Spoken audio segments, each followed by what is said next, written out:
Good evening. Senior public doctors are upset about their pay raises after the hospital authority decided not to follow the civil service in their pay adjustments this year.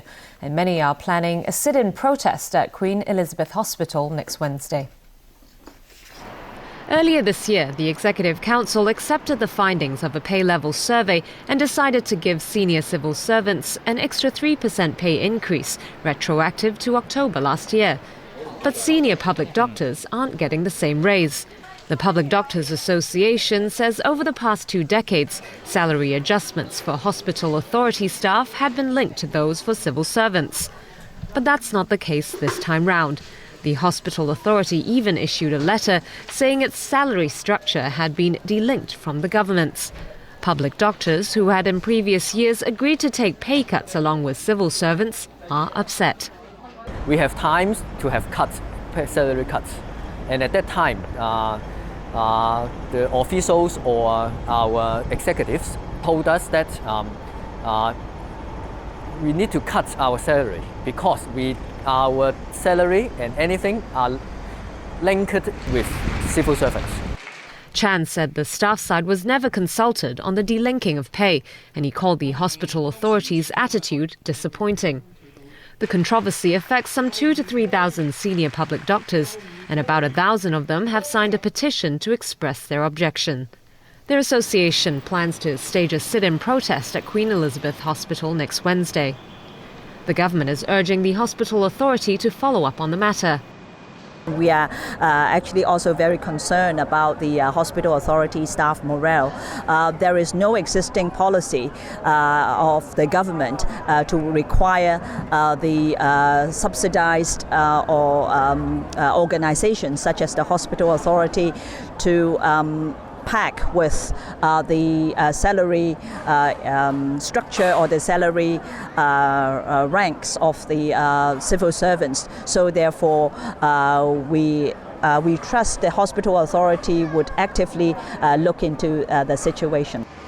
A hospital authority spokesperson says the statutory body will communicate with its staff and hopes their protests won't affect patients. According to sources, the authority will discuss the issue in a closed-door meeting on Thursday. The Chief Secretary for Administration praised frontline healthcare workers for their professionalism during her visits today to several facilities handling the lead-in-water saga. The government issued photos of Carrie Lam's unpublicised visit to Tuen Mun Hospital this morning. She checked in with staff who've been busy with blood tests for members of the public affected by the lead contamination. Lam also inspected a toxicology laboratory at Princess Margaret Hospital and toured the Centre for Health Protection. Lam praised the workers there for their continued professional contributions to public health despite the work pressure they're under. Turning overseas now, Typhoon Kopu has ploughed into the northeastern Philippines, destroying homes and displacing more than 10,000 residents. Kopu has slightly weakened after making landfall early this morning and is slowly moving north of Luzon Island, packing winds of 150 kilometers an hour. At least one person was reported dead. Kopu dumped heavy rain, causing flooding and damaging roads and bridges. It also toppled power and communication lines. Forced evacuations were ordered for some residents living near the coastline due to possible storm surges.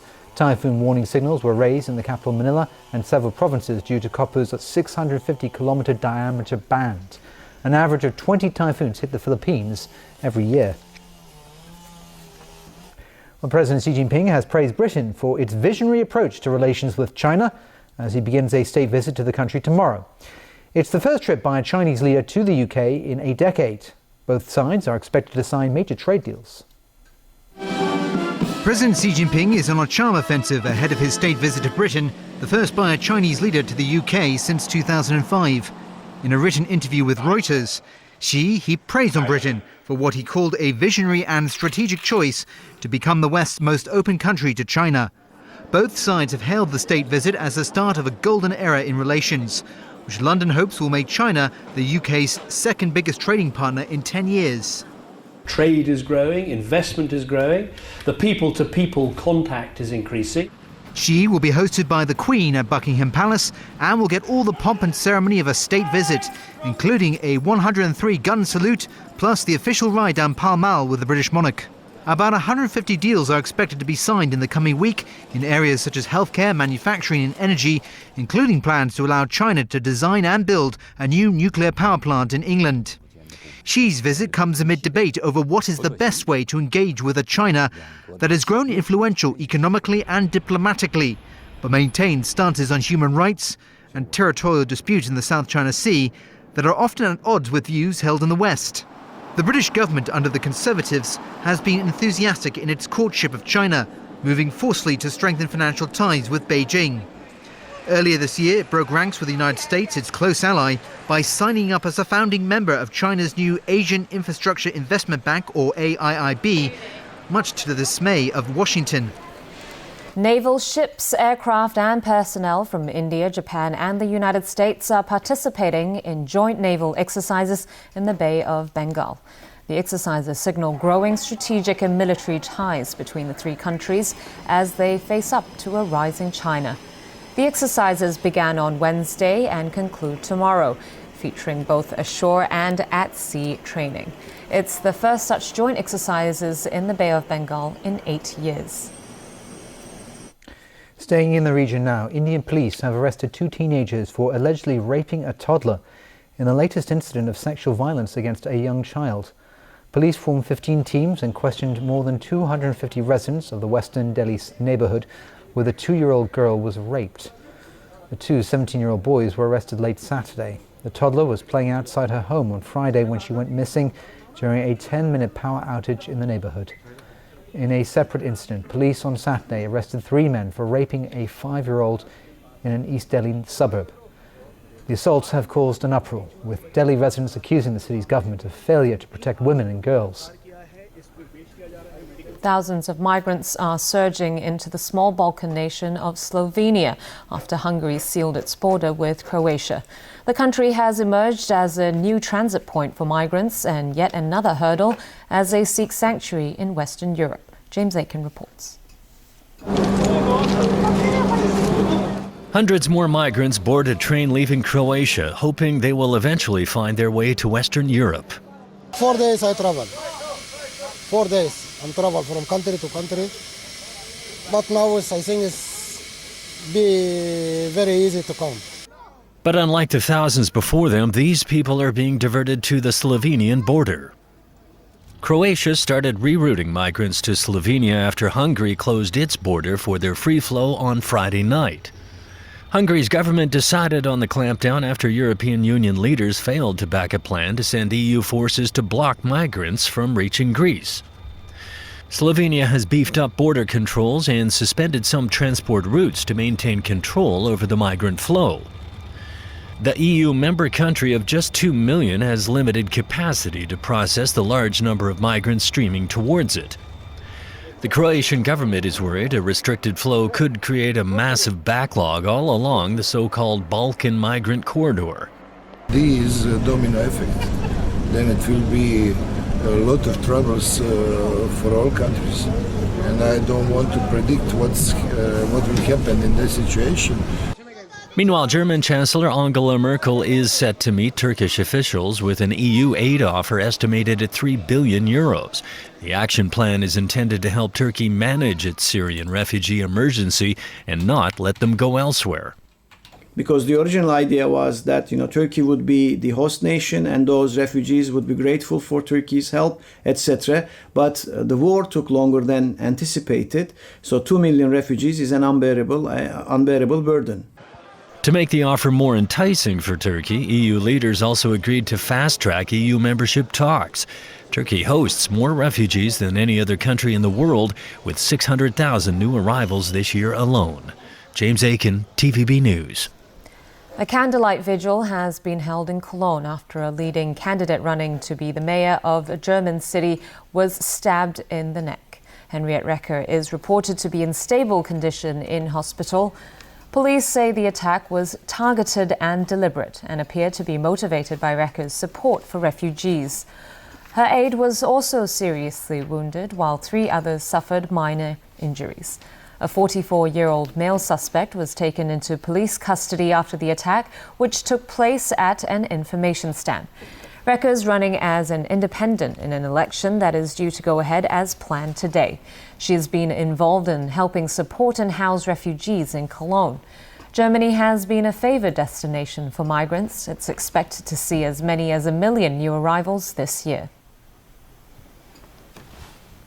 There was some chaos at the annual cross-harbour race this morning, with several top swimmers being disqualified for jumping the gun. The organisers admitted the start of the race didn't go according to plan, but stressed they had to enforce the rules. Jean de Silva reports. Stop! Government officials were out early this morning to officiate at what turned out to be a somewhat messy cross-harbour race. A record number of swimmers took part in this year's race.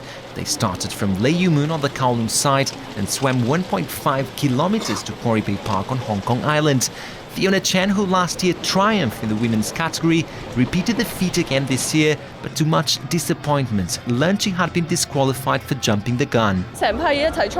She explained she was among many competitors who couldn't hear the starting shot and questioned if, like her, everyone else was going to be disqualified. They started before the actual starting gun fire. So according to the rules, before the start gun started the race, you start the race, it will be disqualified. The organisers admitted the race got off to a confusing start and that the arrangements will be reviewed ahead of next year's race. Top swimmers who managed not to get disqualified enjoyed it, despite some unpleasant surprises out in the harbour water. Yeah, it was warm and salty. Well, there was some trash flying towards us, but it's still okay. Olympic swimmer Rosanna D decided to take it easy this morning and joined the leisure category swim. I'm very grateful to involve in this event. It's fun because it's my first time to swim in the harbour, so it's good. Are you planning to do this again next year? Yeah, I'm hoping to. I'll see my schedule next year, and I really hope to join this meaningful event again.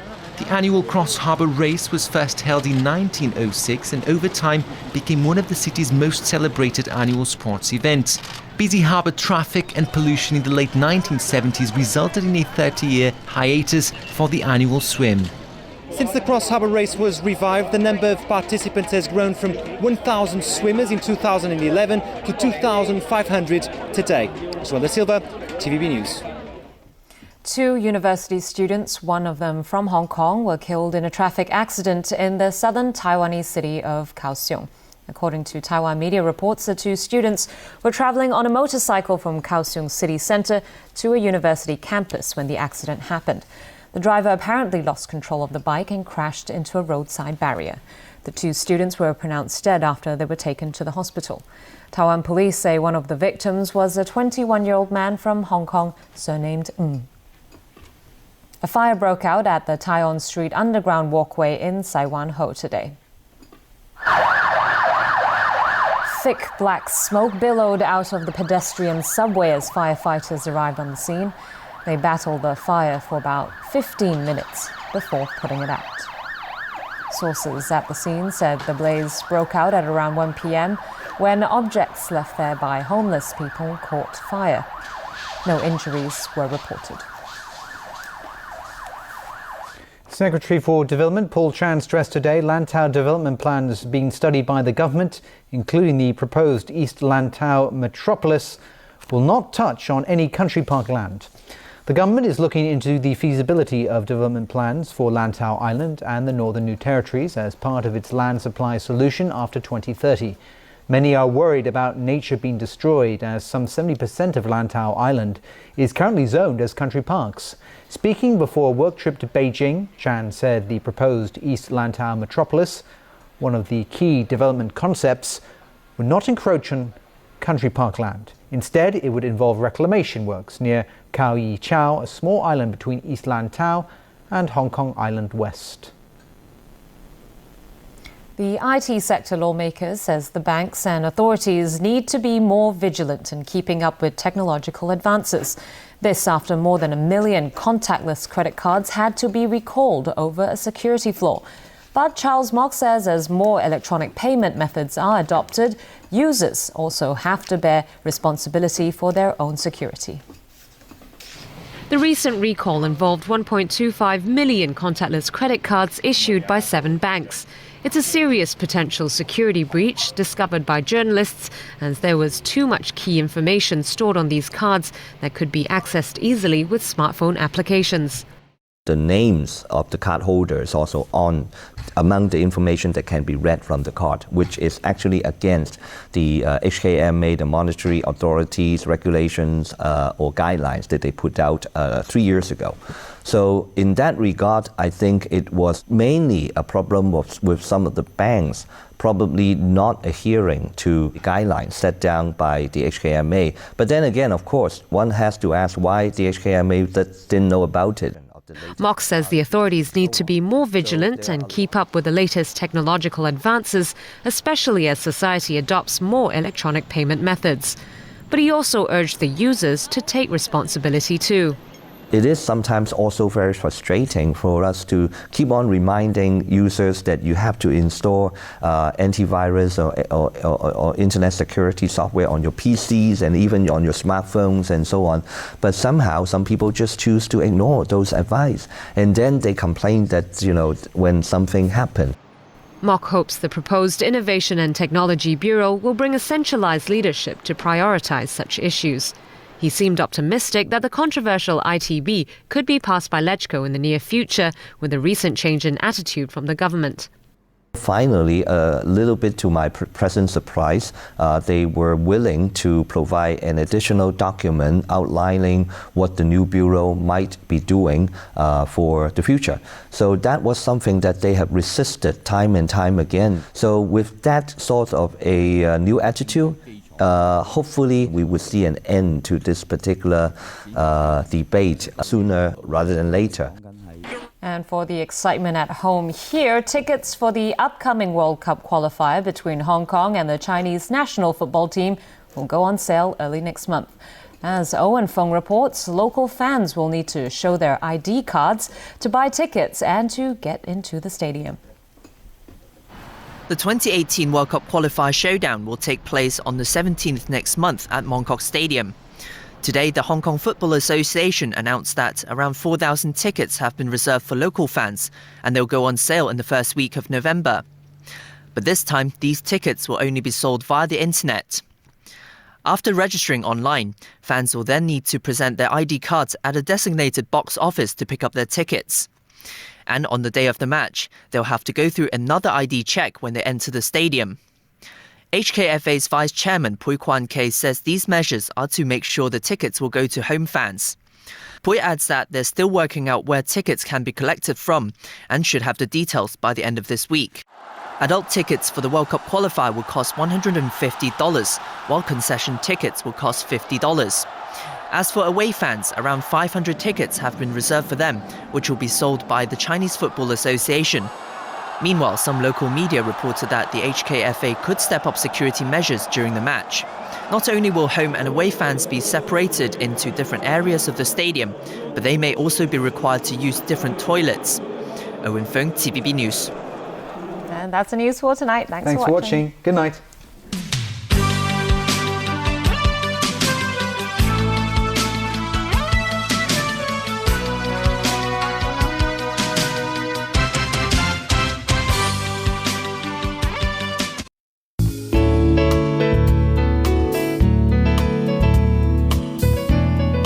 Good evening. Under the influence of a continental airstream, the local weather was fine and dry. Today's temperatures ranged from 23.5 to 29.1 degrees, and the relative humidity was between 46 and 81%. No rainfall has been recorded since midnight last night. Winds were moderate northerly. The current temperature is 26 degrees Celsius, with the relative humidity standing at 74%. So, Freddie, how's the weather tomorrow?